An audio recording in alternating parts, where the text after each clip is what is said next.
আসসালামু আলাইকুম প্রিয় শিক্ষার্থীবৃন্দ, আশা রাখি সবাই এই দীর্ঘ স্কুল বন্ধের ভিতরে তোমরা সুস্থভাবে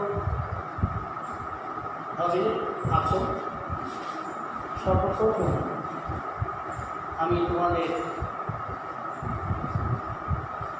করোনা সম্পর্কে সতর্কতা করছি। সেটা হলো এই যে তোমরা যখন বাড়ির বাইরে যাবে অবশ্য মাস্ক ব্যবহার করবে, আর যতদূর সম্ভব ভিড় এড়িয়ে চলবে।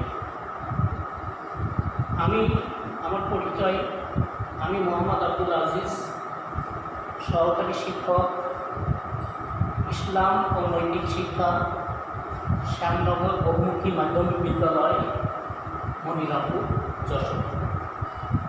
আমি আজ অষ্টম শ্রেণীর ইসলাম ও নৈতিক শিক্ষাতে প্রথম অধ্যায়ে আল আকাইদে ঈমান সম্পর্কে আলোচনা করব। প্রথম অধ্যায়ে আকাইদ অবশ্য বহু বছর, যা শাব্দিক অর্থ বিশ্বাস মানা। এর পাঠ নম্বর 1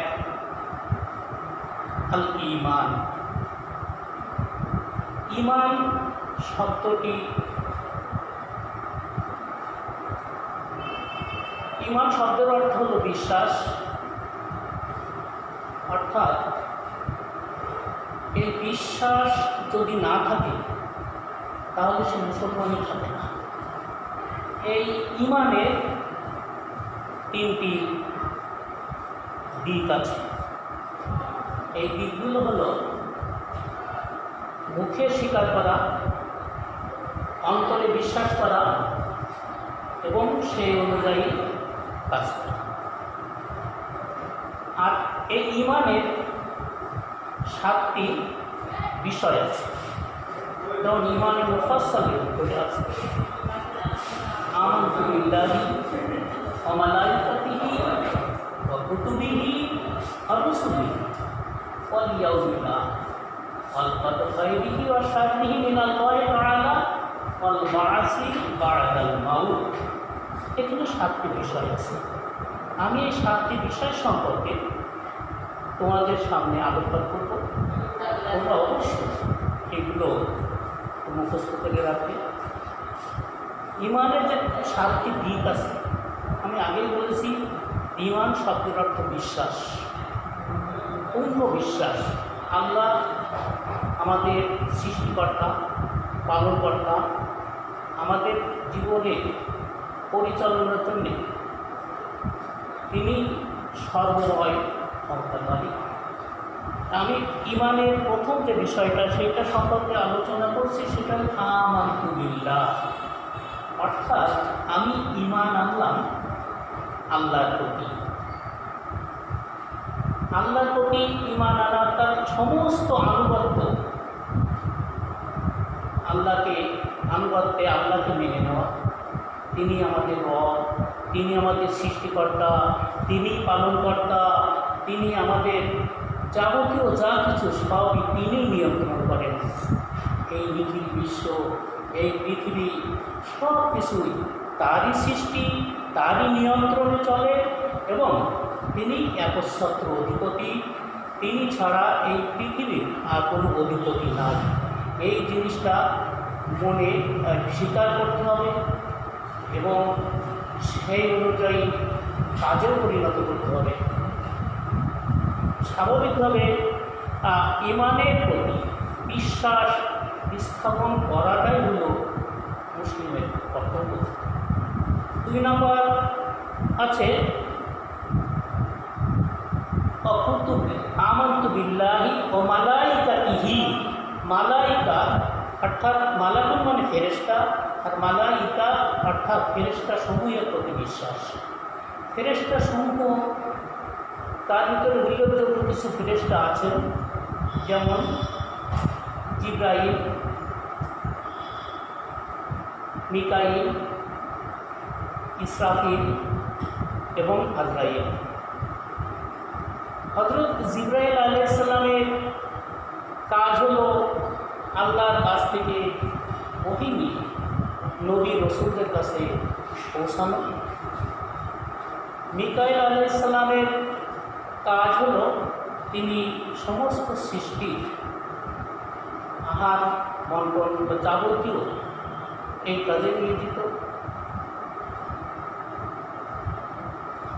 হযরত ইসরাফিল আলাইহিস সালামের পরে দায়িত্ব উনি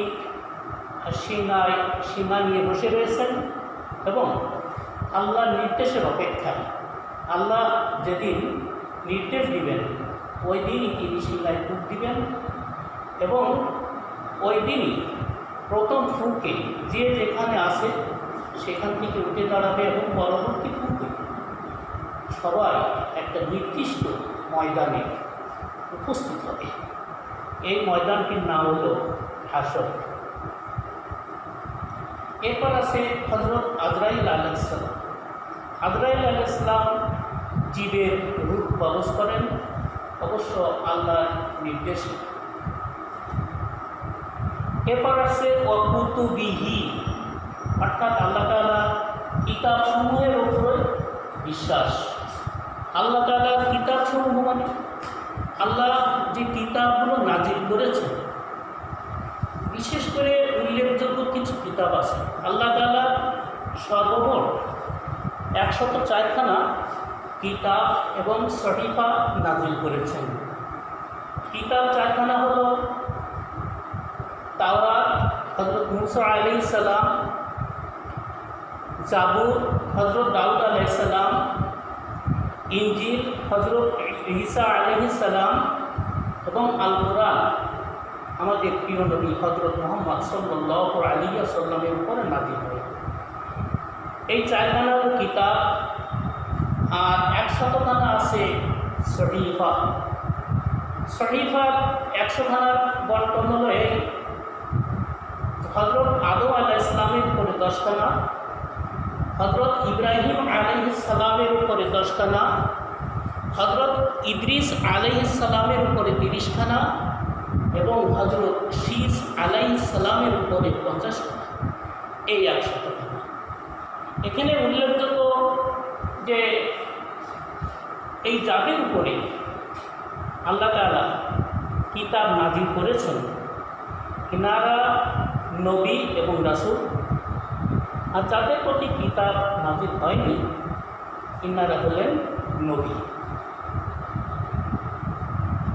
এরপর আসছে 4 নম্বরে ওয়া রুসুলিহি। রসুল শব্দের অর্থ আল্লাহর প্রেরিত পুরুষ, অর্থাৎ আল্লাহ তাআলা যাদের উপর কিতাব নাজিল করেছেন তারা রসুল। আমি পূর্বেই বলেছি যে যাদের উপর কিতাব নাজিল হয়েছে তারা হলো রসুল, আর যাদের প্রতি কিতাব নাজিল হয়নি ইনারা হলেন নবী। ওয়াল ইয়াউমিল আখির 5 নম্বরে আছে ওয়াল ইয়াউমিল আখির, অর্থাৎ আখিরাতের দিবসের প্রতি পূর্ণ আস্থা বিশ্বাস। কারণ মানুষ এই পৃথিবীতে আসছে, হাদিস শরীফে আছে আর দুনিয়া মাযরিআতুল আখিরা, দুনিয়া আখিরাতের খেলছুল। এই আখিরাতে যে যা আমল করবে সে তার প্রতিফল পাবে। সেই হিসাবে আমাদের পরকালে জবাবদিহি করতে হবে এবং এই পৃথিবী থেকে নির্দিষ্ট সময়ে সবাইকে বিদায় দিতে হবে। আল্লাহ তাআলার নির্দেশে হযরত আজরাইল আলাইহিস সালাম যখন আল্লাহ তাআলা ওনাকে নির্দেশ দেবেন তখন এই সকল জীবের মৃত্যু অবশ্য অনিবার্য। এরপর আসছে তাকদীরে বিশ্বাস। তাকদীর শব্দের অর্থ ভাগ্য, অর্থাৎ যা কিছু প্রদ হয় এটা আল্লাহ তাআলাই নির্ধারণ করেন। এই আল্লাহর এই তাকদীরের অর্থাৎ আল্লাহ তাআলা যেটা আমাদের জন্য ভাগ্য নির্ধারণ করে রেখেছেন এর উপর পূর্ণ আস্থা এবং বিশ্বাস রাখতে হবে। এটাও ঈমানের একটি শাখা। ওয়াল বা'সি বা'দাল মাউত, অর্থাৎ আমাদের মানুষ যখন মারা যায় তখন তাদের কবরে রাখা হয়। যখন কবরে রাখা হয় তখন একটি দোয়া বলা হয়, সেটা হলো যে মিনহা খলাকনাকুম ওয়া ফিহা নুঈদুকুম ওয়া মিনহা নুখরিজুকুম তারাতান উখরা।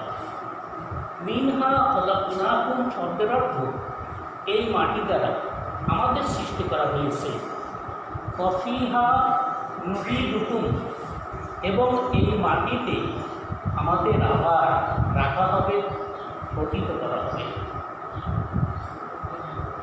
অমিনহা নুখরিজুকুম, এবং এই মাটি থেকে আমাদের আবার বের করা হবে।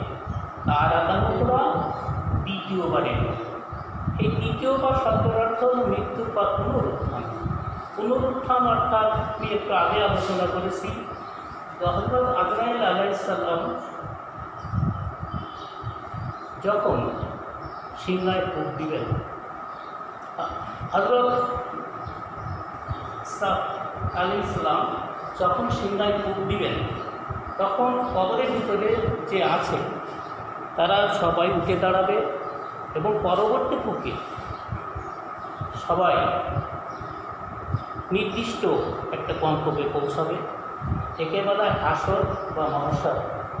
এই হাসর বা মহাশরে আমাদের উপস্থিত হতে হবে এবং এখানেই আল্লাহ তাআলা নিজে বিচারক হবেন এবং তিনি সকল বিচারকার্য পরিচালনা করবেন। এখানে যার আমলনামা ভালো হবে সে বেহেশতে যাবে এবং যার আমলনামা খারাপ হবে সে দোজখে যাবে। আমি এতক্ষণ ঈমান সম্পর্কে আলোচনা করলাম, ঈমানের 7টি দিক সম্পর্কে আলোচনা করলাম। 7টি দিক হলো এই যে আমানতু বিল্লাহ, আমি আল্লাহর প্রতি বিশ্বাস আনলাম। ওয়া মালাইকাতিহি, তার ফেরেশতাকুলের প্রতি বিশ্বাস আনলাম। ওয়া কুতুবিহি, তার অবতীর্ণ কিতাব সমূহের উপর বিশ্বাস। ওয়া রুসুলিহি, তার প্রেরিত পুরুষের অর্থাৎ নবীর রাসূলদের প্রতি বিশ্বাস। ওয়াল ইয়াউমিল আখিরি, অর্থাৎ আখিরাতের প্রতি বিশ্বাস। ওয়াল খায়রিহি ওয়া শাররিহি মিনাল্লাহি তাআলা, অর্থাৎ এবং তাকদীরের প্রতি বিশ্বাস, যার ভালো মন্দ আল্লাহ কর্তৃক নিয়ন্ত্রিত। ওয়াল বা'সি বা'দাল মাউত, এবং মৃত্যুর পর পুনরুত্থান, অর্থাৎ পুনরায় মৃত্যুর পরে জবাবদিহিতার জন্য আবার ওঠা এবং সেখানে আল্লাহ তাআলা বিচার কার্য করবেন। ঈমানের এই মূল 7টি বিষয়কে আমরা যদি বিশ্বাস স্থাপন করতে পারি তাহলে আমরা মুসলমান। কিন্তু আমরা যদি কোনো একটা থেকে বাদ দিই তাহলে কিন্তু আমরা মুসলমান হতে পারি না। সেই হিসাবে মুসলমান হিসাবে আমাদের অবশ্যই ঈমান এবং ইসলাম দুইটা ওতপ্রোতভাবে জড়িত। এই ঈমান না থাকলে ইসলাম থাকে না। তদ্রূপভাবে একটা উদাহরণ, সেটা হলো একটা বৃক্ষ। এই বৃক্ষের শেকড় হলো ঈমান আর এই শাখার প্রশাখা হলো ইসলাম। কাজেই আমরা আল্লাহ তাআলার কাছে কোটি কোটি শুকরিয়া যে আল্লাহ তাআলা আমাদের মুসলমান হিসাবে সৃষ্টি করেছেন। আল্লাহ তাআলা নিজেই কোরআনে বলেছেন, ইন্না দীনা ইনদাল্লাহি আল ইসলাম, নিশ্চয় আল্লাহর নিকট মনোনীত দিন বা ধর্ম হলো ইসলাম। যাই হোক, আমরা আল্লাহর প্রতি পূর্ণ আনুগত্য, তার প্রতি পূর্ণ আস্থা এবং আল্লাহ আমাদের একমাত্র মাবুদ এবং সৃষ্টিকর্তা এবং তারই নির্দেশ মতো আমরা আমাদের জীবন অতিবাহিত করব, এই কামনা নিয়ে আজকের মতো আমি ক্লাস শেষ করছি। খুদা হাফেজ।